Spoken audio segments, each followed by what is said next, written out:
오늘 우리에게 주시는 하나님의 말씀 에베소서 6장 10절과 11절 말씀입니다. 끝으로 너희가 주 안에서와 그 힘의 능력으로 강건하여지고 마귀의 간계를 능히 대적하기 위하여 하나님의 전신갑주를 입으라. 아멘. 여기 끝으로 너희가 이렇게 말씀이 주어지고 있습니다. 오늘 읽은 부분이 에베소서의 결론 부분입니다. 에베소서 역시 사도 바울의 서신들처럼 교리 부분이 있고 실천 부분이 있습니다. 그리고 결론 부분으로 주어지는 말씀에 하나님의 전신갑주를 입으라 라고 권면하고 있습니다. 자, 하나님의 전신갑주를 입어야 할 이유, 첫 번째는 바로 12절에 이어지고 있는데 우리의 씨름은 혈과 육을 상대하는 것이 아니요 통치자들과 권세들과 이 어두움의 세상 주관자들과 하늘에 있는 악의 영들을 상대합니다. 그러니까 우리 신앙인들이 싸우는 싸움은 영적인 것이기 때문에 하나님의 전신갑주를 입어야 한다라는 것이고, 두 번째 하나님의 전신갑주를 입어야 하는 이유는 10절에 너희가 주 안에서와 그 힘의 능력으로 강건하여지고, 우리가 주 안에 있을 때 강건해질 수 있다라고 권면하고 있습니다. 우리가 주 안에 거하지 아니하면 영적인 싸움을 싸워서 승리할 수 없다는 것이죠. 사도 바울은 우리가 아는 것처럼 내게 능력 주시는 자 안에서 내가 모든 것을 할 수 있느니라. 내게 능력 주시는 자 안에서. 이것이 사도 바울의 일생의 신앙의 고백입니다. 하나님의 전신갑주를 입어야 능력을 얻을 수 있다. 세 번째는 11절 말씀하는 것처럼 마귀의 관계를 능히 대적하기 위해서, 마귀의 관계를 능히 대적하기 위해서.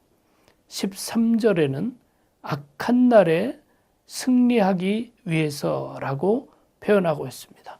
악한 날에 능히 대적하고 굳건하게 서기 위해서 하나님의 전신갑주를 입으라, 그렇게 이야기하고 있습니다.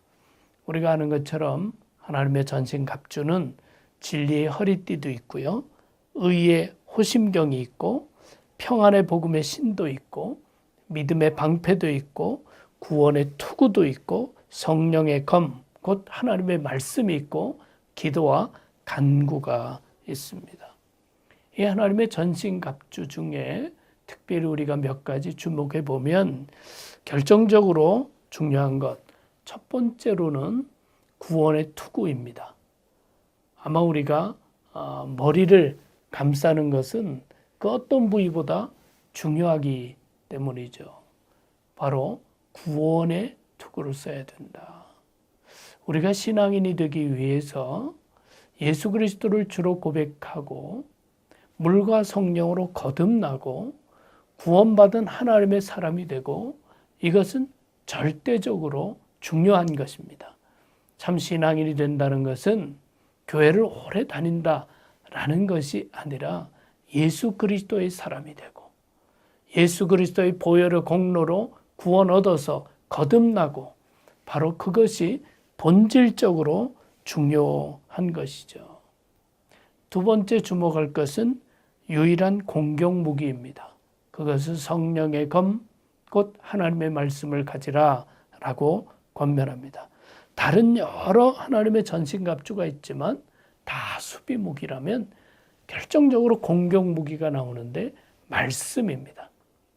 주님께서도 광야에서 시험 받았을 때 말씀으로 3번 다 승리하신 것처럼 우리가 말씀으로 무장해야 승리할 수 있다라는 것을 보여주는 것이죠.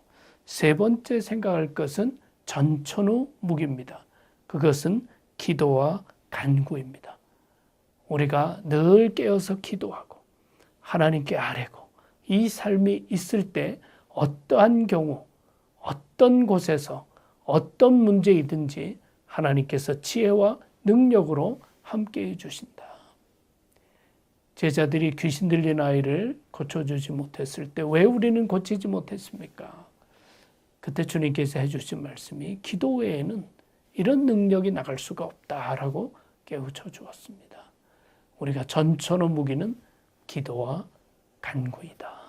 구원의 투구, 성령의 검, 기도와 간구, 이처럼 하나님의 전신갑주로 무장함으로 말미암아 늘 승리하는 우리 모두가 될 수 있기를 주님의 이름으로 축원합니다.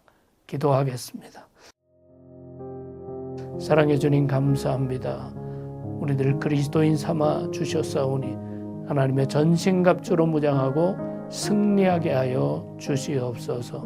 예수 그리스도 이름으로 기도하옵나이다. 아멘.